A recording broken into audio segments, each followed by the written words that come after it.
Hello, everyone, and welcome back to the Learn and Talk English podcast. I'm Emily. And I'm Marcus. Today, we're diving into something that can be really tricky, but also super fun for English learners: idioms and slang.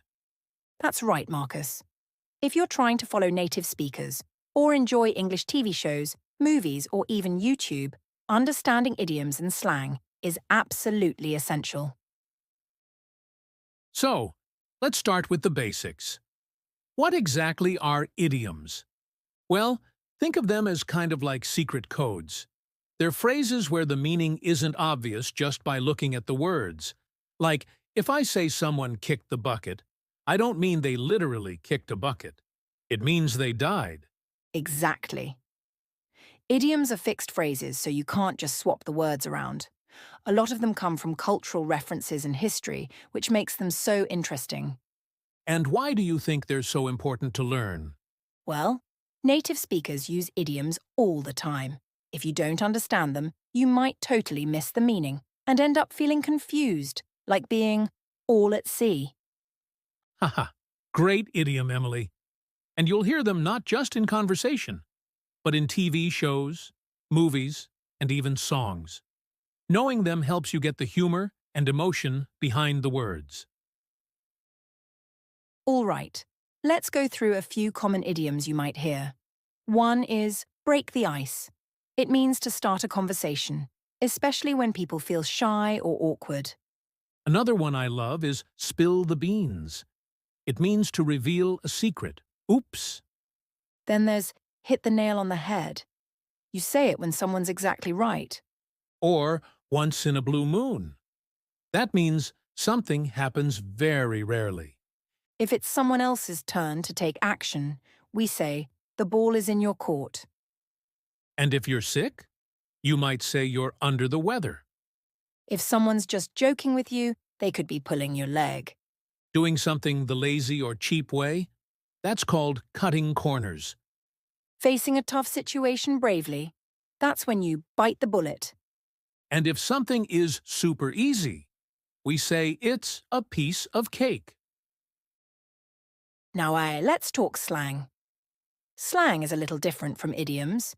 It's informal, used by specific groups, and it changes all the time. Yep, it's like the ever-changing cool side of the language. A way to fit in, sound natural, and express yourself casually. Slang is everywhere, especially in movies and music. If you want to understand what people really mean, you've got to know the slang. So let's go through some popular ones. Cool means something great or fashionable. Dude, just a casual way to refer to someone, usually a guy. All-nighter, when someone stays up all night, usually studying or working. Pig out, to eat a lot, like at a party or buffet. Screw up means to make a mistake. Awesome, something amazing or exciting. Gross means something is disgusting. Veg out, to chill out and do nothing, like lying on the couch with snacks. And here are a couple of British slang terms that are becoming popular globally. Bonkers means totally crazy, and queue. That's the British word for a line of people. So how can you learn idioms and slang? The best way is through context. Watch shows, listen to music, and just absorb how people use these expressions. And don't be shy. Ask questions. If you hear something new, ask a native speaker what it means. Most people are happy to help. You can also keep a notebook or digital diary where you write down new idioms and slang with examples. And use them. The more you try, the more natural they'll feel. One last tip, be aware of regional differences. What's slang in the US might be totally different in the UK or Australia. Like, in the US we say, sweep something under the rug, but in the UK they say, sweep it under the carpet. And the word pissed in the US means angry, but in the UK, it means drunk. Mastering idioms and slang does take effort. but it really makes your English sound authentic and natural. It adds colour, flavour and fun to how you speak. So don't be afraid to experiment. Thanks so much for joining us today. And before we go, make sure to like, subscribe and drop a comment below. Let us know your favourite idioms or slang expressions. Or tell us one you've heard but don't quite understand. And don't forget to stay tuned, because in the next part of this episode, our linguistic experts, Olivia and Jack, will dive even deeper into this topic. They'll break down how idioms and slang evolve, how to use them appropriately, and share more expert tips just for you. It's going to be packed with insight and practical advice. So listen to the full podcast and feel free to come back and replay it to catch all the vocabulary and expressions. Until next time. Happy exploring!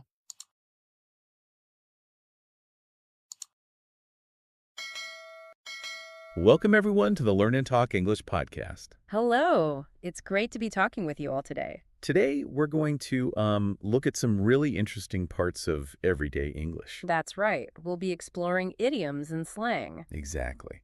Things you hear native English speakers use all the time, but maybe they're a bit confusing sometimes. They certainly can be, but, understanding them is, well, it's really key to understanding conversations better. And maybe even sounding a bit more natural when you speak English yourself. Absolutely. It helps you connect more. So we're planning to break them down for you. Keep it simple. Perfect. So where should we start?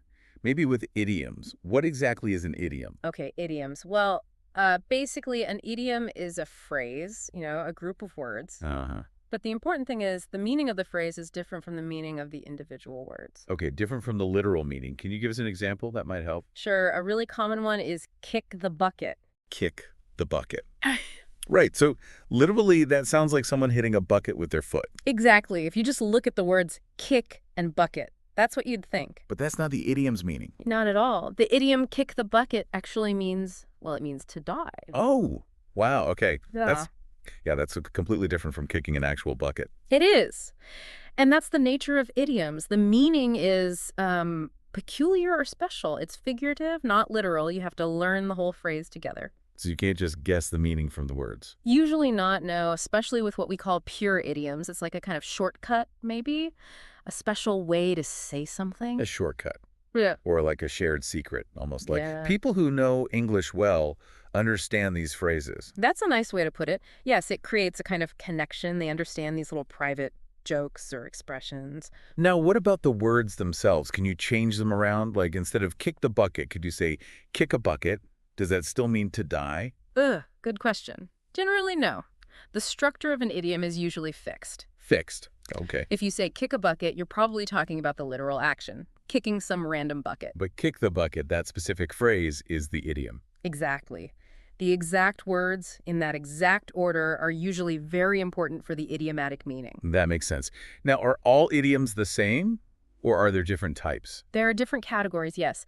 Thinking about them can sometimes help learners. For example, we have pure idioms. Pure idioms, like the kick the bucket example. Yes, or another one is spill the beans. Spill the beans. Okay, literally, that sounds messy. Dropping beans everywhere. It does. But the idiom means to tell a secret. Tell a secret. Huh.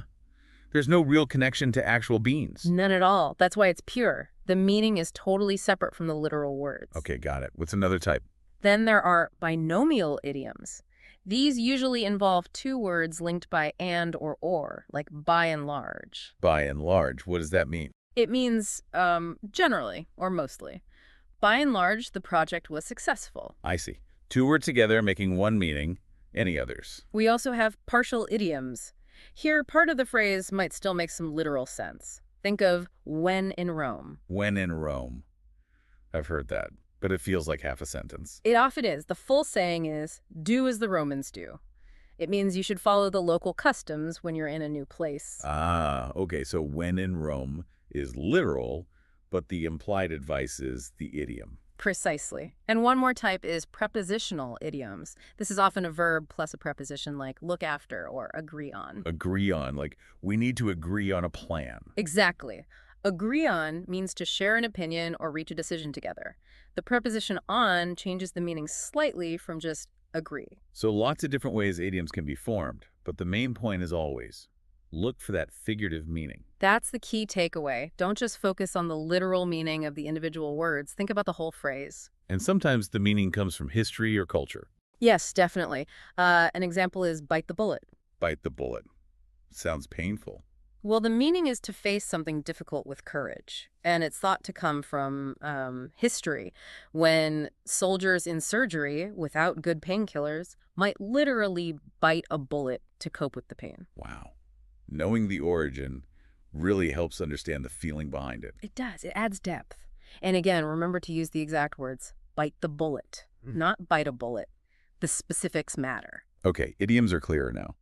Let's switch gears. What about slang? How is that different? Right, slang. Slang is, well, it's very informal language, very casual. More informal than just everyday chat. Oh, yes. It's often used within specific groups of people, like friends or people with the same hobby or maybe teenagers. So it shows you belong to that group. Exactly. It can be a way of signaling membership, creating an in-group feeling, and a big thing about slang is it changes a lot and fast. Changes fast. So a word could be popular slang one year and gone the next. Absolutely. Slang is very dynamic, very fluid.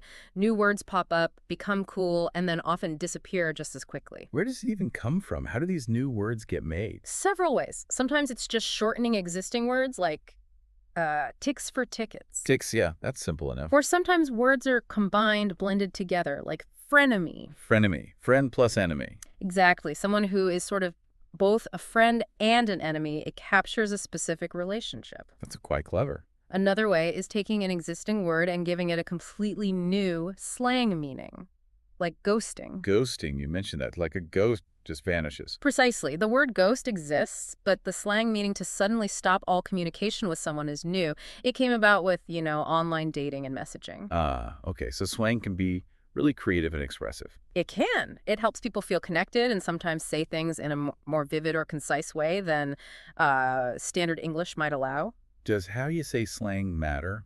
Like your tone of voice? Oh, definitely. Tone is really important with slang. It can show if you're being serious, funny, sarcastic. It adds another layer. So it's not just the word, but the delivery too. Now, where should people use slang? Is it okay everywhere? No, definitely not everywhere. Slang is mostly for casual situations. Talking with friends, maybe texting. Not for like a job interview. Absolutely not. Or formal writing or talking to your boss, probably. You need to be aware of the social context. The context is key. Who you're talking to, where you are. Exactly. Using slang in the wrong situation can sound, well, inappropriate or just strange. And since it changes so fast and is group specific, that sounds tough for learners. It is one of the trickier parts. What's cool slang for teenagers in London might be totally unknown to adults in New York, and it might be outdated in 6 months anyway. So learners shouldn't worry too much about using slang right away. I'd advise caution, yes. It's often better to focus on understanding slang you hear first. Understand it, but maybe don't try to use it unless you're really sure. Exactly, because using it incorrectly or using outdated slang can sound a bit awkward. Or even offensive sometimes if you misunderstand the nuance. Good advice. Understand first. Use carefully later. Okay, so we've talked about what idioms and slang are. Why is it important for English learners to actually know about them? Well, it's crucial if you want to truly understand native speakers. Because they use them all the time. Constantly. In everyday conversation, idioms and slang are everywhere. If you only know the literal meanings of words, you'll miss a lot. You might misunderstand the whole point of what someone is saying. Can you give another example? Like an idiom that could cause confusion? Sure. What if someone says they're feeling under the weather? Under the weather. Literally, that sounds like they're standing outside in bad rain or something. Right. But it actually means feeling a little sick or unwell, nothing to do with the actual weather. Ah, okay. So if you didn't know the idiom, you'd be completely lost. You might be, yes. And knowing idioms can also help your own English sound more natural, more fluent. Using them correctly shows a deeper understanding. It can, yes. And understanding slang helps you connect with the culture, how people really talk informally. So it's about comprehension, sounding natural, and cultural connection. That sums it up well. If you don't know these things, you might feel confused listening to people chat or watching movies. You might feel, here's another idiom, all at sea. All at sea, like lost on the ocean. Exactly. It means feeling completely confused or lost. So understanding idioms and slang helps you avoid feeling all at sea. It gives insight into how English speakers think, maybe. Definitely. Language reflects culture, and these informal parts of language are a big window into that. And you mentioned movies and TV shows. They use a lot of idioms and slang. Oh, absolutely. Movies, TV, music, stuff you see online. They're full of them because they try to show how people genuinely speak. So knowing them makes entertainment more enjoyable. Much more. You'll understand the jokes better, the character interactions, the subtle meanings. Imagine watching a scene where it's raining heavily and someone says, "Wow, it's raining cats and dogs." Raining cats and dogs. That's a classic idiom. It is. It just means raining very heavily. If you Mhm. didn't know the idiom, you'd be wondering where the animals are. Right. Understanding the idiom makes the scene make sense. And sometimes, a really popular movie or TV show can even make a slang word famous or bring an old one back. Ah, so pop culture influences slang too. It definitely can. It's all connected. This has been really helpful. So, idioms are fixed phrases with non-literal meanings, often rooted in culture, while slang is informal, group-specific language that changes quickly. That's a good summary. And both are super important for understanding real-world English. We really hope this discussion has helped clear things up for our listeners. Yes, we hope you now feel a bit more comfortable with these interesting parts of English. They really do make the language more colorful. Keep listening and practicing, and you'll start noticing them everywhere. Absolutely. Keep listening to the Learn and Talk English podcast. We'll have more tips for speaking English naturally. Please do stay tuned for our next episode. And if you found this chat useful today, maybe give it a like. Yes, please do. And subscribe so you don't miss out on our future lessons. Thanks for joining us.